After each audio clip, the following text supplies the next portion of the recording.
Hey legends, Blake here with another video, and today we're going to feed all of my fish. At the moment I've got about 54 aquariums here in my heated double garage, and this is a video that I've been trying to make a whole bunch of times. Generally what happens though is I go through, clean some tanks, do that portion of the video, and then never get around to the next portion of tanks. So today you might see a little bit of algae, you might see some tanks that I need to do some gravel vacuuming on or whatever it is. But I really wanted to show you this one today, and I thought it would be a really fun one to run through all the stuff that's been changing here all the time. So whether you're new to the channel or you are an avid watcher, there'll definitely be something in here which is going to take your eye today. So without any further ado, we've got a lot of tanks to get into. Let's jump straight into the video. So to start off with the feeding, if I'm not feeding live baby brine shrimp or live microworms or live vinegar eels, these are some of the pellets that I use. DRP3 and DRP2 I find are really great. This number 3 here is going to go to any of the larger fish today. For anything medium to smaller, which medium for me is like Tetra size, they're going to get Vitalis tropical pellets. I've got a huge bucket of this stuff and I find it's really awesome. Nice and soft, you can crush it in your hands, so it's really versatile. And anything really small is going to get this, which is just some old pellets of my choosing, whizzed up in a NutriBullet, and then I just like to feed it with a sauce bottle. The shrimp, I've actually been feeding this range of shrimp foods. This is made by SAS and Dalua. They're both wholesalers, so you have to ask your local fish store to get them in if you like. But I've seen these at the most recent expos I've been attending, and I picked these up. So the Spectrum range is the only natural color enhancing food for shrimp in Australia. And then they also do these awesome 3-in-1 packs, which have, I believe, sticks, snow, and a mineral powder. These guys here are sort of sticks that you can put in the tank, and really awesome. So, you know, some of the natural color enhancing ingredients are things like beetroot, but it varies depending on which color you're gonna try and enhance. The snow and all of that I've just put into this container for convenience, but I'm really enjoying feeding my shrimp this range of food. Outside of that, it's pretty much mostly what I feed. I do on occasion feed Hikari foods like Vibrobites here. I feed the Cichlid XL to on occasion. And then also I do feed on occasion some New Life Spectrum, another great food. I get new things here and there, but those are kind of the more staples that generally get fed here on a week-to-week basis. So I think the best place to start in terms of this feeding video is my 8x2x2 aquarium. This tank here has some Peruvian ultims in it, some clown loaches, some Goida River rainbow fish as well, red-breasted acaras as well. There's a few different things here and there, a couple of Denison barbs or roseline sharks as well. And there's a few big old whiptails in here that are really camouflage. So what I'll do is I just start off with some of the Vitalis tropical pellets. We'll dump a bunch of those in there. And just like that, it's party time in here. Can't really overfeed a tank like this. A couple of good fistfuls always does the job in here and keeps them happy. I don't feed every day though, so it evens itself out in that respect. Occasionally I do drop some algae wafers just because there are quite a few bottom dwellers in here, but for days like today, you know, a couple of handfuls of pellets will do everybody just fine. They're slow sinking enough that the rainbow fish will have their fill, and they're also fast sinking enough that the loaches and so forth don't miss out. Okay, next up I'll feed my 4x2x2 aquarium with discus in there. There's about 30 discus in here. I'll see if you'll be able to count them all, but it does become a lot easier when food is involved. Okay, and just like before, these guys will get the Vitalis pellet and a good handful, a good couple of pinches just in the corner over here. These discus here were given to me by Southern Discus Centre in Melbourne, and I absolutely love them. After I did my tour there, they said that they want to see me be successful with discus, and it was quite a lovely surprise to get 30 of these awesome discus. So I've got them in here growing out, pumping them with the water changes in the food, and yeah, really awesome. Awesome fish. Next up, we've got 3 fry grow out tanks here. These are less fry, more fish now, but over here we've got some Duality Dickfeldi. In the middle we've got some blue Eye Cichlids, and on the right we've got some blue jewels. So I just, again, it's a bit boring so far, but we just dropped the same Vitalis food in all of these tanks as well. So Duality Dickfeldi are a rock dwelling cichlid from Lake Tanganyika. As you can see, beautiful coloration in here. A nice temperament as well, pretty placid little fish, as long as you give them enough rocks and crevices to hide amongst. And in here there's about 20 or 30 fry from the parents, which were, yeah, really great parents and didn't eat them. In here, of course, the blue Eye Cichlids, related to convicts, so you can see a lot of the fry will have that convict cichlid look to them with stripes and so forth. But they definitely have a dazzling blue eye, especially in the light, which is hard to get, but I might come through later with some macro footage of these guys. I've got another clutch of these guys growing out as well in a tub, so hopefully they don't grow too quickly that I can't eventually put these 2 batches together. The blue jewels, I actually sold on the parents, but I did have a little spawn that was growing out, so this is them. I do like them. They're aggressive little fish though, so they're a West African species, but they'll still survive and thrive in normal 7 pH or so. You don't need to keep them in hard water, although they are super hardy as well, so they will tolerate that if you have naturally occurring hard water. Eat anything really, and yeah, just apart from bashing each other up, a nice fish with good spangling. This tank here is a bit different. Above at the top, you can just see there, I have some African butterfly fish in here. And down below, I have some plecos. I believe they're L002s, although I'm not that good with the L numbers, but we probably won't really see much of them today anyway. But this is a bit more of a tricky tank to feed. I do like to have something in there that's gonna float so that the African butterfly fish will get a feed. So for that, perhaps I might feed some of these vibrobites right now, which are a slow sinking pellet. And to just help them out, I like to sort of spread it around the tank rather than drop it down one corner where they're not likely to all be, because they do spread out a little bit across the tank. Now the plecos, I just have some algae wafers and stuff in this tin, so I'll just drop some of those in there and they'll make their way to it, most likely overnight. Now, if you're not aware, African butterfly fish are prolific jumpers, so you want to have tight lids when dealing with these guys, but I think they make a really awesome addition to the home aquarium with their unique look. However, they do have quite a big trapdoor mouth, so you do have to be careful what you house them with.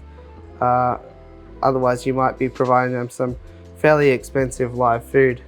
And down below, you've got my trio of blue sapphire angelfish, another species that's just gonna get Vitalis pellets for today. But I often feed these guys freeze-dried blackworms, or I still occasionally put in some live baby brine shrimp when I want them to spawn, and they have had a recent spawn, which we'll take a look at in just a moment.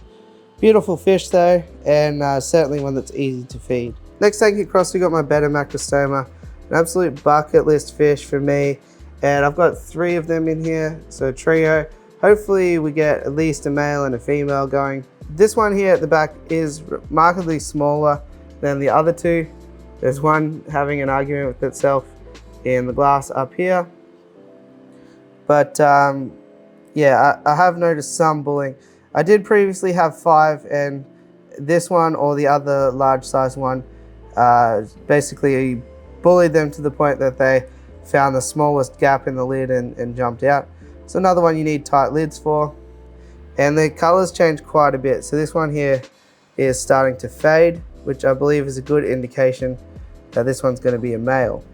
I keep them in acidic water, so I do have some tannic things like driftwood, coconut huts, and black water tea that I place in here occasionally just to get that bit of a black water effect. Next up we have another pair of discus. These are not a breeding pair yet, hopefully one day they will be, but these are an original pair that I had. I didn't want to place them with the other discus just in case of some cross-contamination or anything like that. For now they're perfectly fine in here and you know, growing and doing wonderfully anyway, so I have no real issue and I don't really have a need to move them anywhere else. So for the most part they're just a happy pair of discus in here, and yeah, just a great sort of display. Down below we have my red Molivere tropheus. They're super shy though, so I highly doubt they'll come out, but you do occasionally see some of their fry. So they are having babies in here, and I am having the occasional fry sort of survive and find a hiding spot, which is pretty awesome. I do need to get in and catch those guys out and put them elsewhere just for their own safety, but for the most part there are definitely surviving fry in here, and the adults are pretty big. You can maybe see one hidden up there amongst the rockwork. There's another one just in the gap there. I'll drop in their food. Sometimes I drop in some Cichlid XL in here, which I might do that today. There we go. So I just dropped in some of this sinking Cichlid XL from Hikari, and some brave specimens are coming out to see if they mainly plecos. There are some pretty monstrously sized bristlenose in here as well, which obviously do well with the veggie matter that goes in here. But yeah, there's one of the adults there in the back and a couple scuffling at the front. This next tank here was stocked by my 7 and 5 year old sons. They each wanted to get an axolotl. So my eldest son, he's grabbed this white axolotl here, and my younger son here has grabbed a dark axolotl, which is hiding over there beneath the flower pot of Vallisneria. Huge waste producers, so I'll pretty much never have the bare bottom aquarium all the way clean. But yeah, fantastic fish. I've wanted axolotls myself for quite a while, so I was happy for the boys to pick these guys out. They've put on a good amount of size. They don't really fight each other or, you know, attack each other's limbs like I did read can happen. Now, because I have them in a heated fish room, I actually have 2 Dymax fans under there, which are constantly blowing air from over there down across the water surface, and that creates some evaporative cooling. So this tank evaporates water really quickly, but as a result it keeps it a nice 22 degrees Celsius, which is on the upper end of satisfactory for axolotls, but it allows me to do this. Also, by keeping the tank on the floor of the fish room, it's going to be a lot cooler than if they were in a tank that was higher up. So if anyone was wondering how you keep axolotls, a cool water species, in a fish room, that is how I've been doing it so far. Another of my larger aquariums, this is a 4x3 by 2 foot tank housing 3 Senegal Bashirs. As you can see, one of them has come out for us at the moment. The other one is down there, and then the third one is usually hiding in amongst the driftwood, but even that one looks to be out at the moment because they've seen me going around feeding everything else most likely. So I'll drop in some Cichlids, so I'll drop in some DRP for them now. Now, Senegal Bashirs are also extremely good at escaping, so I'll show you what I have to do to make sure that doesn't happen. So you can see the canister filter inlets and outlets here. I've plugged any gap up with sponge, same with around the stems of the plants and so forth. So every gap has to be plugged, otherwise these Bashirs would end up as Senegal Bashir jerky on the fish room floor, which nobody wants. Next up, we'll go along to my fish room bench here, and we've got the first of 2 Celestial Pearl Danios breeding tanks here. Just a little colony of CPDs here, and 2 of my 3D printed breeder boxes with some moss, which I'm collecting the eggs and fry from. These are available on my Etsy store, so if you are interested in that, then yeah, you can pick them up there. Basically, it's really easy. I just have them connected to an airline hose. The eggs get laid in the bottom there, and then if you'll be able to see, the eggs are coming out just there into the moss, to which in a few days I'll hatch out and I'll transport them to my fry tanks, which you'll see later on in this video. Similarly with the next tank along, again 20 to 30 celestial Pearl Danios in there, and a breeder box, and that's pretty much it. Sponge filter. I don't want any other distractions in here. These fish are in here to do a job. I have a Fluval Flex next to them with some Rathbuni tetras, which are a type of bloodfin tetra, and there's also 2 of the purple pencil fish in here. You might have seen that Easter Island head from my Temu video, which I recently did. There's one SAE in here as well, or Siamese algae eater, which is a temporary place, just he's controlling the blackbeard algae that was in here, although I might have a bit of an issue trying to catch him out down the track. Rathbuni tetras are an underrated one in my mind. I think they offer some nice coloration and activity, and they definitely look pretty nice in this planted setup. This next tank's going to be difficult to see because I've got 2 clutches of fry in front of it. This one here has some blue Eye Cichlids, which you're not really going to be able to see, and this one here has some of those blue sapphire angelfish, which I'll pick up later on the macro lens. But at the back we've got 2 Macalakai rainbow fish, which are a dwarf rainbow fish species. We've got and somewhere in there is also my 4-year-old male pea puffer, but he tends to be really good at camouflaging, and he'll be hiding behind the sponge filter or something like that. Next tank along we have my emerald rasboras, a cousin to celestial Pearl Danios, and I am breeding them in the same way, so this tank is set up much the same. Basically, if celestial Pearl Danios have spots or other sort of leopards, then these guys are the tiger striped cousins. So they've got a nice dark blue body to them and some tiger striped sides, and yeah, fairly newly discovered. They will crossbreed with CPDs though, so don't put them together if you want to keep both. But other than that, harvesting the eggs exactly the same, and hopefully we'll have a lot more of those soon. Next tank along, we've got a bit of a mishmash. I've got some 5-banded barbs in here, some ruby barbs, and some golden wonder panchaks. I love golden wonder panchaks, and I wouldn't recommend keeping them without a lid, but these guys have plenty of plant cover that it seems to do pretty well, and typically the red root floaters have taken over the whole top of the aquarium. I've just removed a bunch of them so that light would go in. Ruby barbs are just starting to pop now, which are really awesome, and oh, there's some redfin Danios in here. Great tank to sit by and check out all the activity, and yeah, another really enjoyable tank here. So down below this tank here, I just throw a handful of wafers into. This is a breeding tank with some common bristlenose and some peppermint bristlenose. You can probably see the peppermint bristlenose tail in the middle of this easy cave tower here. There's also one random fish that is swimming around the top, which I've never quite been able to work out what it is. It hatched in here from a little fry, so it looks to be a rainbow fish of some sort. But yeah, once again, the plecos will kind of just hang out in their caves until the lights go off.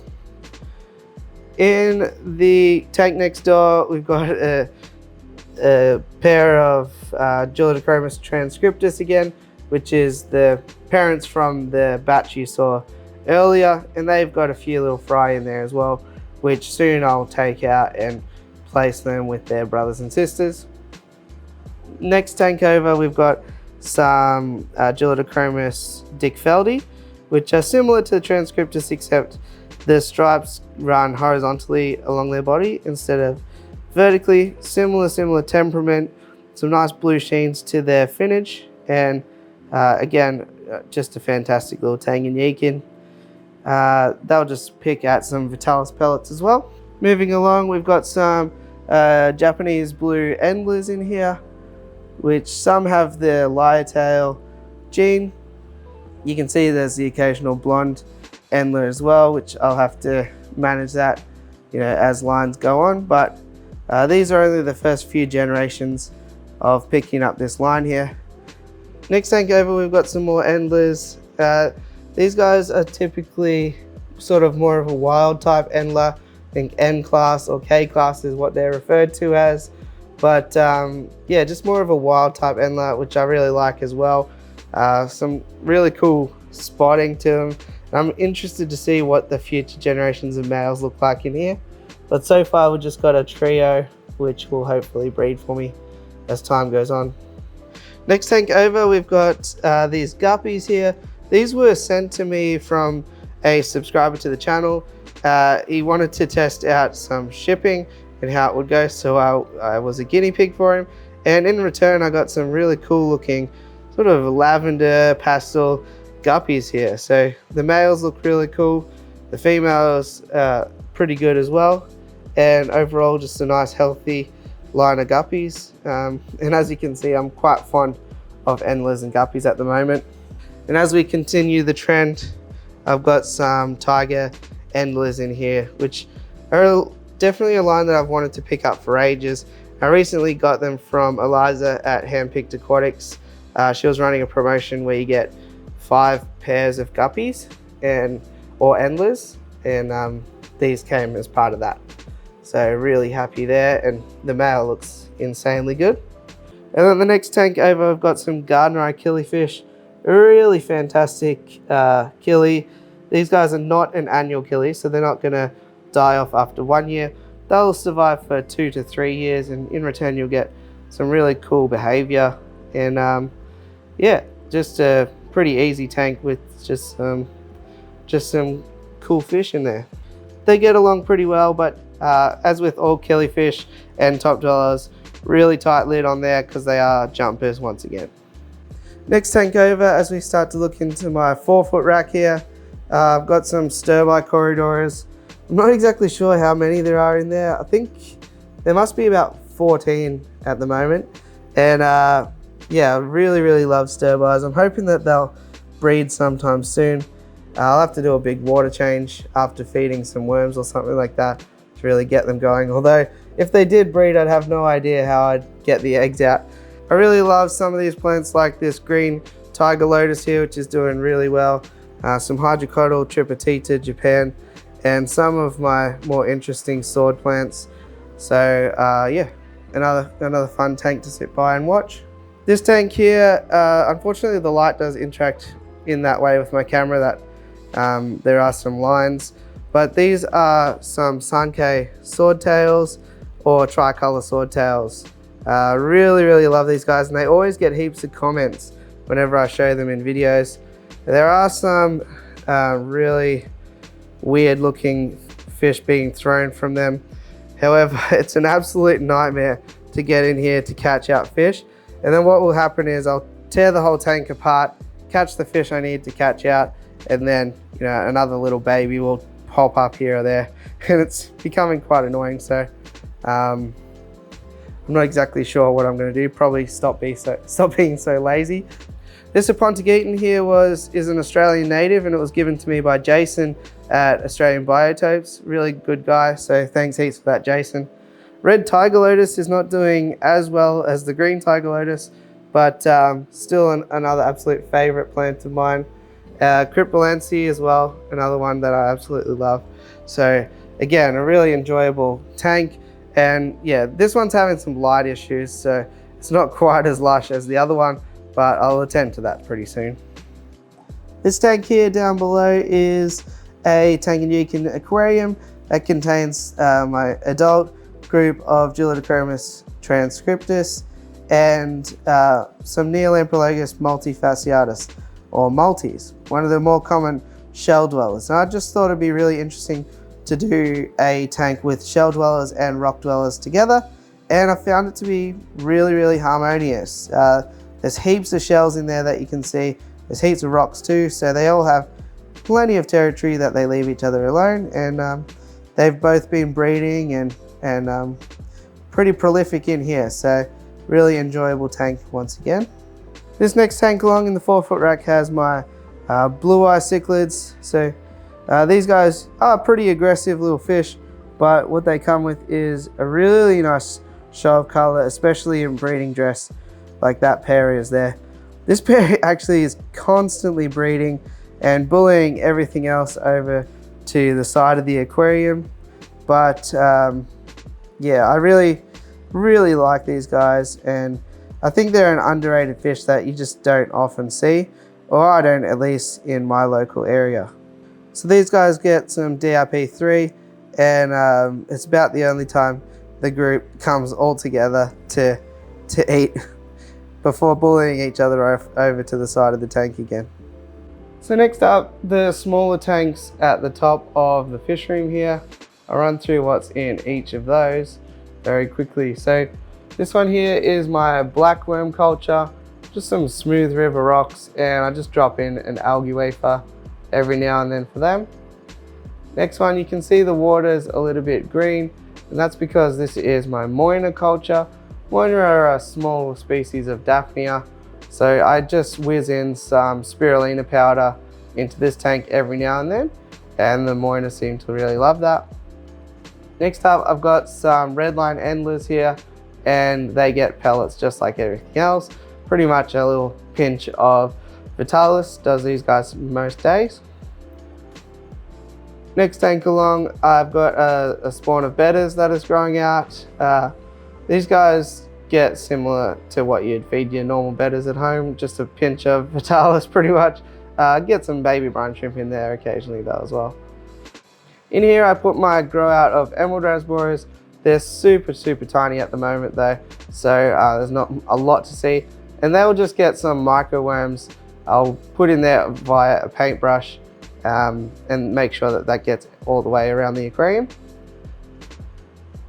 These are my larger size baby CPDs. These will get full Vitalis pellets now, or a shake of powder from the sauce dispenser.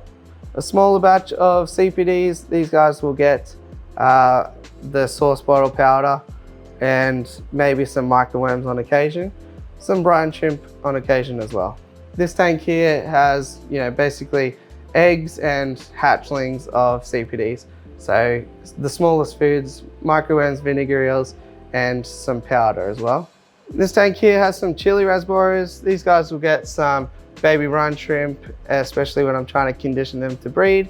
Otherwise, some Vitalis pellets or some powderized pellets as well. Same goes for the next tank. They're identical tanks, both just chili raspberry breeding tanks. Next up, we've got some cobra endlers, and these guys will get some Vitalis pellets pretty much 9 times out of 10. Some Silverado endlers, again, Vitalis pellets. And last but not least, we got some more endlers. Same deal, just some pellets. Then next up, starting from behind my head and working my way that way, we have my row of shrimp tanks, which of course the last tank has to be more endlers. But as I mentioned, I'm getting really into those guys lately. In terms of what shrimp I keep, I've got crystal blacks, crystal reds, red wine Missouri, blue bolts, I've got orange eye blue tigers, and in terms of neocaridina, I have blue, yellow, and red. So there you go guys, my voice is pretty much gone. Hopefully you enjoyed this video. If there was a species of fish or a tank you'd like to know more in depth about, then be sure to drop it down below. And I'll consider doing a video on that tank in isolation, or that fish at least. If you did like the video, it always helps me out to smash like, hit subscribe and all that fun stuff. And other than that, I'll catch you on the next one. Thanks for watching.